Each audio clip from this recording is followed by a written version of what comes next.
अरे आशु, वो तेरी बहन आ रही है 3-4 दिनों के लिए। ज्योति को ना बोल दे मुंह ना सुजा के रखे। जब भी मेरी बेटी आती है ना तो इसका मुंह तो सूजा ही रहता है। अरे जब इसके मायके से आता है ना कोई तो हीरे जैसी मुंह के ऊपर चमक आ जाती है। मम्मी मैं भी ना कल से आपसे बात करने की सोच रहा था। वो ज्योति बोल रही थी कि मैं कुछ दिनों के लिए अपने मायके ना चली जाऊं, तो मम्मी आप ही बता दो कि ज्योति की कब की टिकट करवाऊं जाने की। मायके? अरे ज्योति को क्या जरूरत पड़ी है अपने मायके जाने की? अरे सारी सुख सुविधा तो उसे यहाँ पे मिल रही है, फिर मायके में उसकी क्या रखा है? अरे एसी तक नहीं है वहां पे, जाके आरव कैसे रहेगा? उसके साथ जाएगा तो अरे मना कर दे उसे, कोई जरूरत नहीं है जाने की।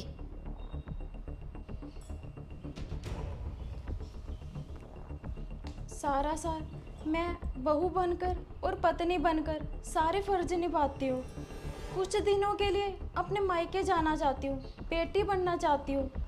यहाँ पर तो तीनों टाइम सबकी पसंद का खाना बनाती हूँ, पर अपने मायके जाकर अपनी माँ के हाथों का खाना खाना चाहती हूँ।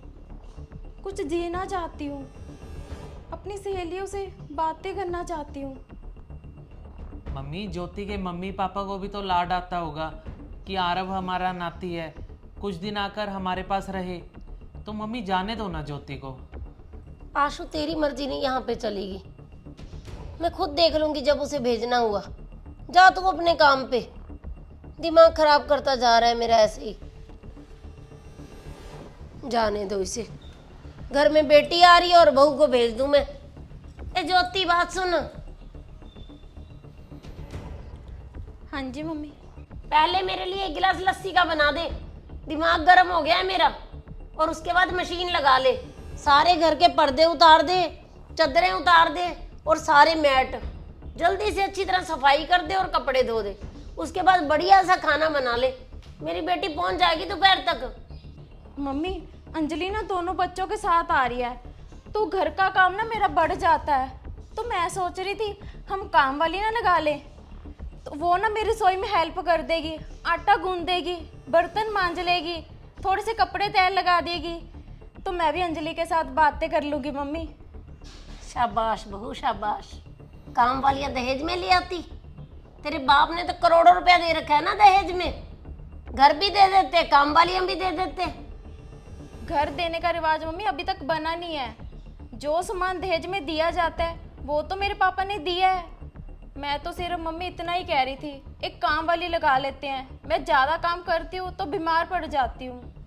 रही घर की बात, घर की जिम्मेवारी तो ससुराल वालों की होती है। अच्छा, इतना तुझे पता है कि ससुराल वालों की जिम्मेवारी होती है घर देने की बहू को? तो ये भी पता होना चाहिए कि बहू की जिम्मेवारी भी बनती है उस घर को साफ सुथरा रखने की, सबको खाना वाना देने की। कोई घर में आता है तो उसकी इज्जत करने की। पर मेरी बेटी आती है तो तू तो खाना बनाती है, काम करती है और अपने कमरे में आराम करने चली जाती है। कभी मेरी बेटी का दुख सुख भी पूछा है?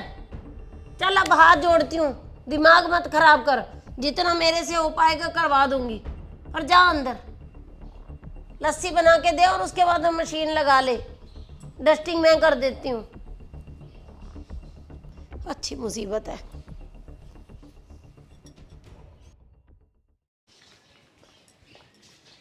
और पूजा कैसे, कहाँ से आ रही है? नमस्ते आंटी जी।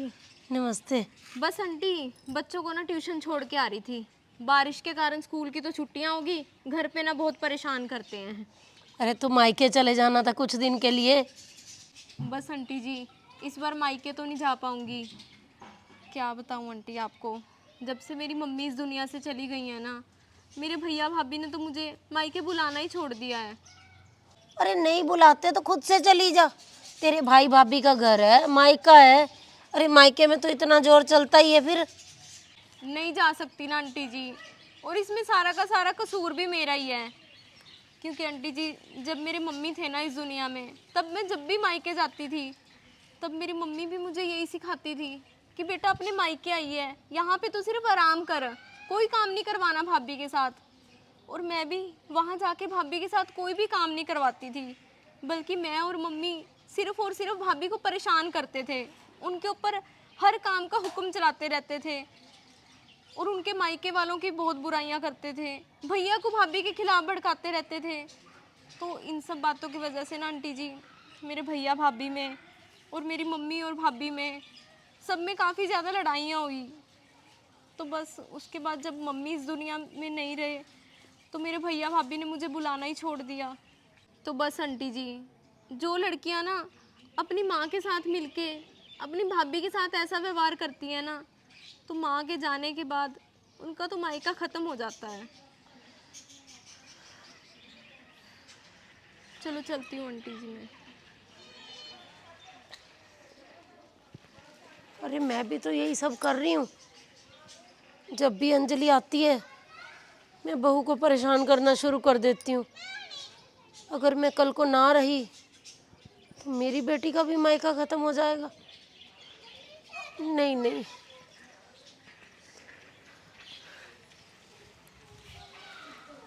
ज्योति। हाँ जी बहू। मम्मी जी। अरे बता कौन सा काम रह गया है, मैं करवा देती हूँ। नहीं मम्मी जी, मैं कर लूँगी। अरे नहीं नहीं बहू, काम तो मैं तेरे साथ सारे करवा देती हूँ। तू ऐसा कर, जिस काम वाली के साथ तेरी बात हुई थी ना, उसे बोल क्या कि कल से आ जाएगी। क्यों मम्मी जी, आप तो मना कर रहे थे। नहीं बहू, अरे तूने भी तो अपनी ननद के साथ टाइम बिताना है ना।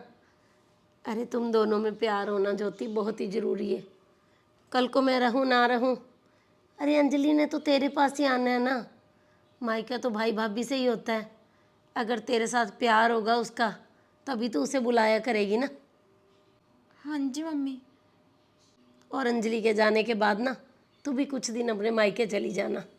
घर में अपने आप संभाल लूँगी बहू। ठीक है मम्मी जी।